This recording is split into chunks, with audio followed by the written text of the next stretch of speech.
خو زما پیشنهاد دا دی چین ته چې چین خپل په کار کې خپل په حرکتو کې خصوصا د افغانانو سره او د افغان حکومت سره باید حرکتونه څه تیز کړي دا چې وضع روان دی هم سلو روان دی باید یو څه تیز کړي او تر دغه نور چټک وکړي هم د واخان کار وکړي هم هوایي دهلیزونه خلاص کړي او هم زموږ اړیکې لکه دا اوس څنګه په رسمیت کې دي نور هم داسې په رسمیت کې شي دا یوه خبره دي تر خوله چین راوباسي مشکله نه ده نه اسمان نړېږي نه مځکه چپه کېږي هېڅ خبره نه ده دا یوه خبره دي وکړي چې ما امارات په رسمیت پېژندلی دي چې موضوع خلاصه شي ګرسره کړي سریال سره ختمه شي نور دا چې یا تعامل دی یا نه دی یا تور دی یا بور دی په هر صورت که دا یوه خبره هم دی وباسي دا به نو د ده د نارینه‌توب خبره وي او دا چې چین په رسمي ډول باندې د افغانستان سفیر ومني دا هم یو نیک ګام دی او پرمختګ دی د افغانستان د حکومت لپاره خو د ټولو نړیوالو څخه موږ هیله کوو چې د افغانستان د حکومت سره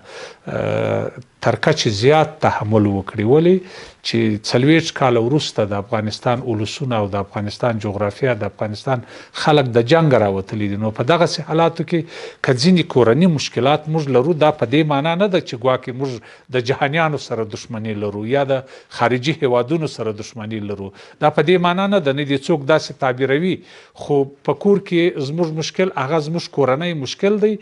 د افغانستان د حکومت مشران دې ته ژمن و او زموږ سره مستقیما وعدې هم کړي دي چې هغه په کور دننه چې کومې ستونزې لرو هغه به د خپلو ولسونو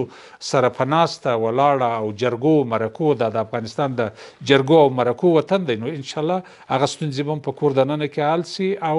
داسې ورځ به راسي چې په های کچه باندې په ډېره لوړه کچه باندې ملګرو ملتونه هم د افغانستان استازی ومني او ورسره امریکا او د دنیا ټول ستر هیوادونه د افغانستان حکومت په رسمیت وپېژني ولې افغانستان یو داسې جغرافي موقعیت دی موقعیت کې قرار لري چې هغه ټول نړیوال ورته ضرورت لري اوس که اقتصادي بخش راواخې تقریبا